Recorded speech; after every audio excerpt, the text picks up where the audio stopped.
Siku mkiamua mkatenga muda mkaenda mkaangalia kinachofanyika katika machimbo ya wachimbaji wetu wadogo, hamtaendelea kuvutana tena, kukimbizana kuwakimbilia walimu kama sehemu yenu kubwa ya kutafuta deposits. Siku hiyo ambayo mtaamua kwenda kufanya maamuzi magumu pasipo kuathiri sheria za financial institution, lakini mkatengeneza product ya kuwahusu wachimbaji wadogo, mtakuwa mmepiga hatua katika jambo kubwa sana.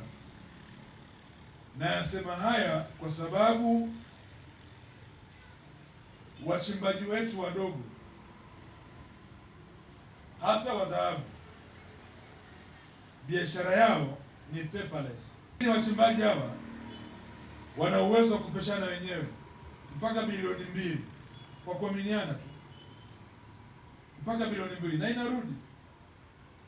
Kwa nini ninyi benki, wasomi, mloka chuo kikuu na vyuo vingine na mna exposure kubwa, msiende kujifunza mfumo wao walionao, afu mkauboresha kidogo, mkaweza kuwahudumia? Hela hiyo mkaichukua ninyi, tafuteni namna nzuri ya kuwahudumia wachimbaji wadogo.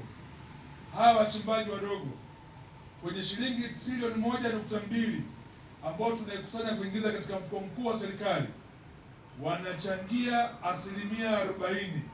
Hawana mitaji, hawana teknolojia na wanachimba kwa kubahatisha. Nataka niwape siri leo, afisa mtendaji mkuu, ichukue hii siri. Kwenu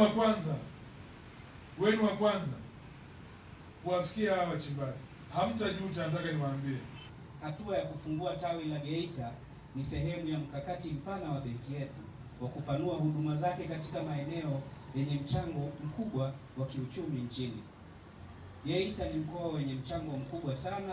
Uzalishaji wa dhahabu peke yake unabeba uzito mkubwa kwa uchumi wa taifa letu. Lakini zaidi ya madini, tunaona mkoa uliojaa wafanyabiashara wenye bidii, wakulima na wajasiriamali wanaostahili huduma za kifedha za kiwango cha juu. Ndio maana Geita ilikuwa chaguo dhahiri kwetu sisi. Ni hivi juzi tu wadau wetu hawa wa Exim Bank waligusa maisha ya watoto wadogo pamoja na kina mama katika hospitali yetu ya manispaa ya Geita. Wenzetu wa Exim Bank wamekuja kuongeza chachu ya utoaji wa huduma, wamekuja kuongeza uhakika wa tabasamu kwa wananchi. Wametukabidhi vifaa kwa ajili ya wodi ya watoto wadogo kabisa, na hasa wale ambao ni watoto maarufu tunawaita watoto njiti ama premature. Kwa hiyo tumekabidhiwa vifaa ambavyo kwa kweli vinakwenda kutuongezea tija kubwa sana kwenye utoaji wa huduma na kuendelea kuhakikisha kwamba watoto wetu ambao wanazaliwa kabla ya muda basi wanapata huduma stahiki na mama zao wanafurahi, nao pia wanafurahi. Tuendelee kutekeleza azma ya Dr. Samia Suluhu Hassan ya kuendelea kupeleka tabasamu kwa Watanzania.